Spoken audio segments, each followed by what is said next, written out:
and welcome to Crying on My Yoga Mat. My name is JD, and this podcast is all about building a community where, alongside amazing guests, we have real conversations about the low lows, celebrate the highs, and everything in between. I know what it's like to go through life feeling stuck and powerless to do anything about it. Here, you'll meet yourself where you are and learn tangible tools to help you become who you want to be, while honoring the journey. You've gotten this far, so let's keep going together. Take a deep breath, and let's go.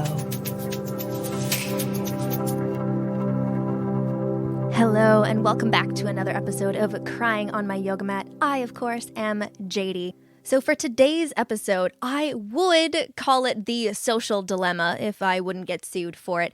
Essentially, what we are going to go over is an issue that I know a lot of us are facing right now.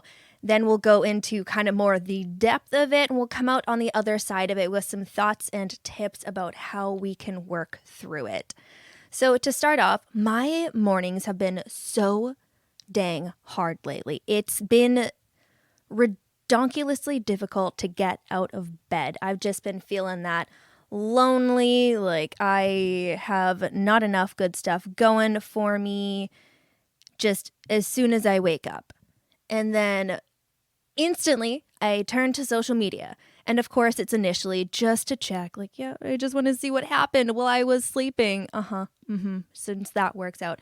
So hours later, I'm still in bed, being on my phone for hours, being filled with the world and what they have to say. And just the feelings of comparison are already upon me.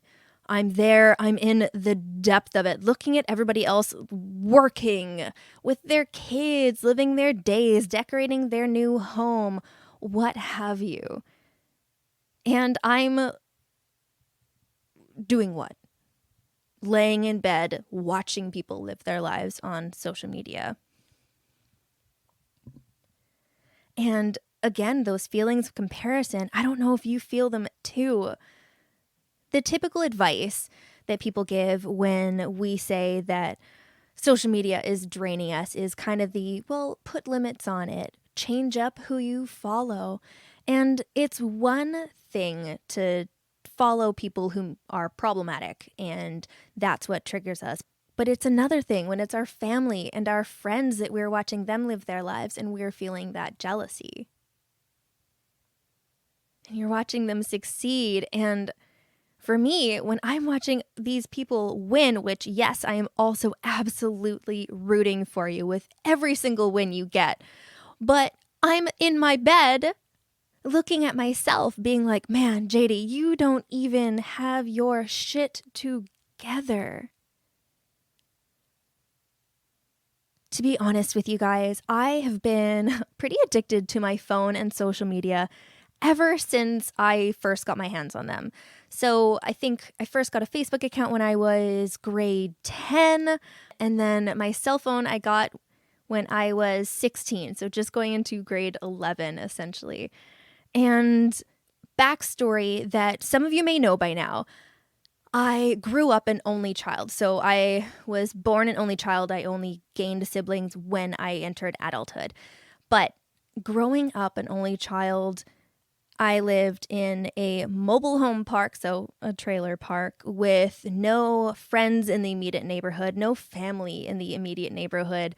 All that I really had was my parents, and my dad worked nights for a bulk of my life. So essentially, all that I had was my mom.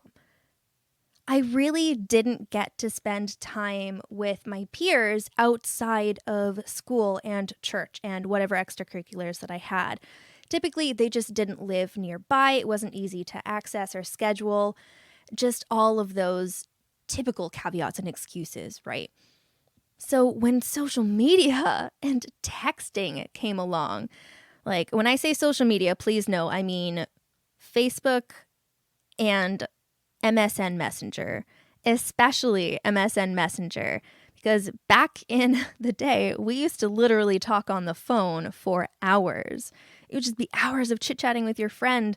And as an only child, as a lonely as fuck kid and teenager and preteen, being able to have that connection to people outside of the hours that I usually got to was everything to me. It was everything. Now, no, I'm an ambivert, which means I'm an extrovert and an introvert. I get filled both ways. But your introversion gets filled pretty quick when you are an only child and you spend a good portion of the time alone. And so when I got to interact with people, it just filled me so much. And that's something that's never really left me. I never fully learned how to give myself the attention that I needed. Can you relate to that? It's such an interesting feeling, even just to say that out loud or to admit it to ourselves. I never fully learned how to give myself the attention that I needed. So I looked outside of myself for it. I looked to friends. I looked to classmates to go into more reasons why we can feel this way. One is not wanting to be alone with our thoughts or delving into our psyche in our downtime. I know that I've said it before, but I am honestly scared to be alone with my brain. It turned into dissociation. Maybe you experienced that too, where you just don't want to be in your body in that time. Where you have feelings of just so strongly wanting to be elsewhere that you aren't connected to your body in that moment. You're doing everything you can to get away from your thoughts, to get away from your brain. And another reason, like I mentioned in the last solo episode of Crying on My Yoga Mat, I feel like people will forget about me or that they're never going to come into contact with me if I'm not interacting with Instagram stories. What are some of the reasons that you turn to social media? I know I'm not alone in this feeling. I was talking about all of this recently on my Instagram because I was blatantly saying that I need to spend less time on social media because it becomes this cycle where I go to social media to forget about my life, to forget about the regular everyday troubles that I have. And then I get triggered by social media. Like literally my nervous system gets triggered by what I see on social media. My fight or flight kicks in sometimes. My heart races. I can cry. I can be angry. And then it's more of being stuck in my head. More of ruminating on these things that I'm seeing. While my emotions, the true depths of me, are inside, still waiting to be dealt with and trying to make themselves seen and known. Something that I shared with my Instagram audience is I don't know how to stop running when all I've ever known how to do is run. How do I stop with these distractions of social media? One way to do it, which I've been learning through DBT, which is a modality of counseling and therapy, is we can have positive distractions. So we could have a folder on our phone of things that make us happy, of photos, videos, notes, things that make us smile and that we can turn to. We can have a list of people that we can talk to.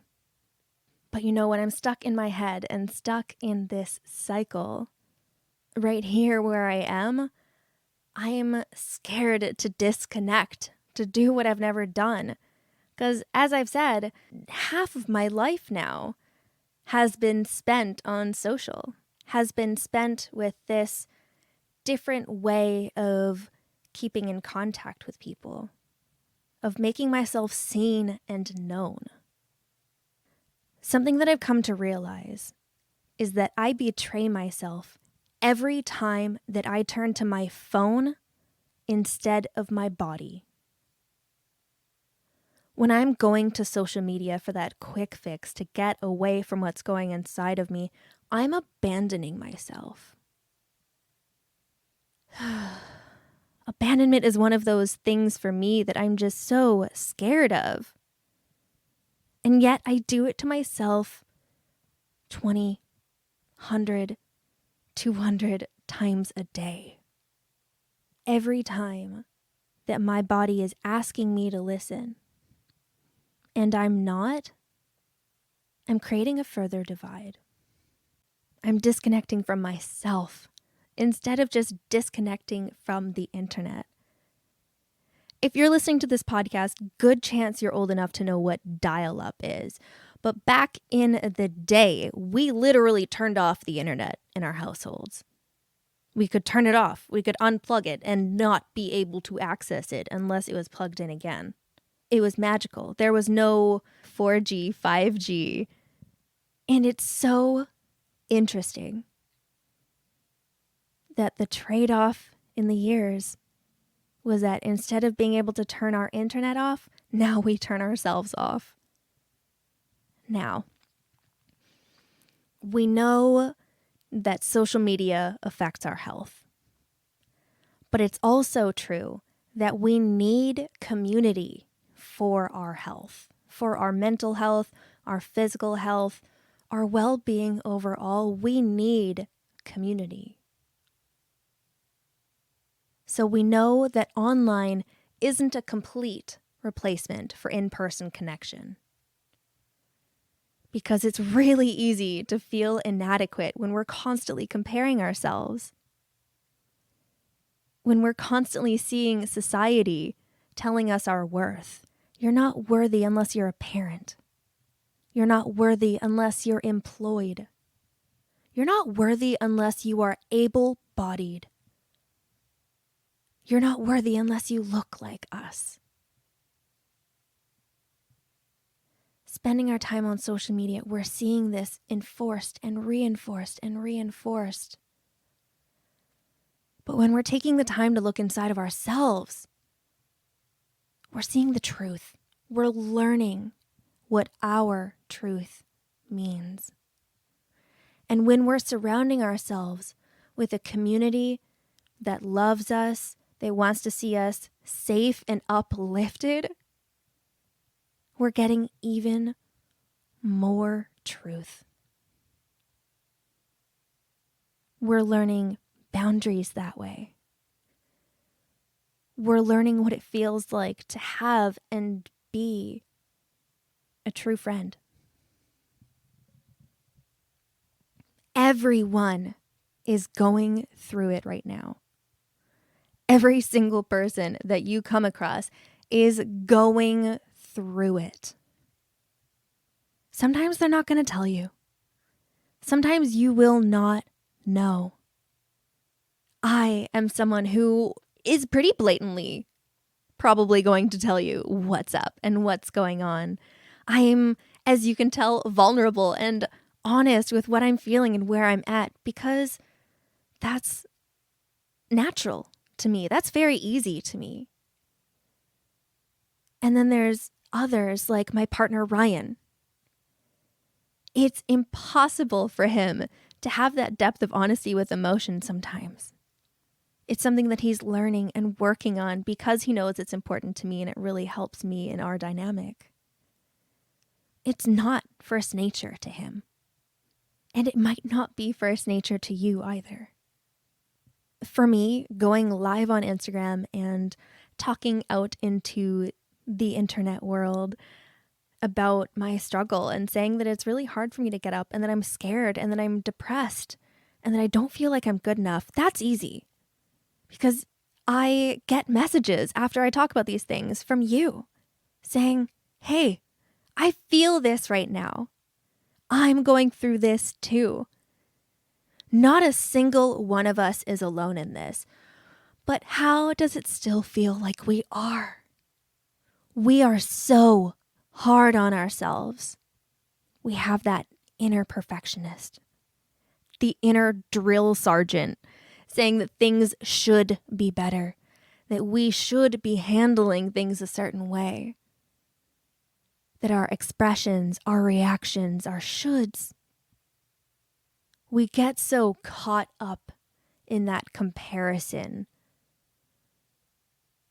Even when it's just comparing ourselves to ourselves, we can be so rough.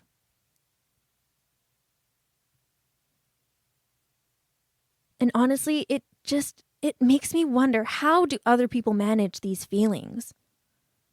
How do you manage these feelings?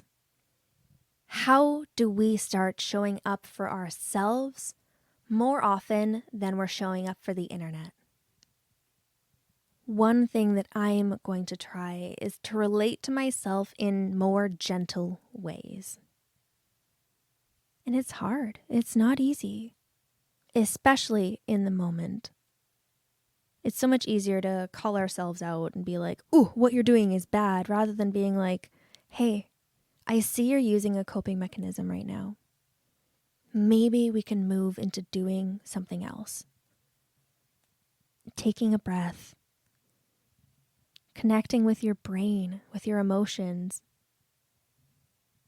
being like, "Hey, I hear what you're saying, and we will address it, but right now, can we focus on something else?" And making sure you are coming back to the underliers. If you know the underliers and the things that are coming up for you while you are engaging with social media, if it's accessible for you, go to therapy.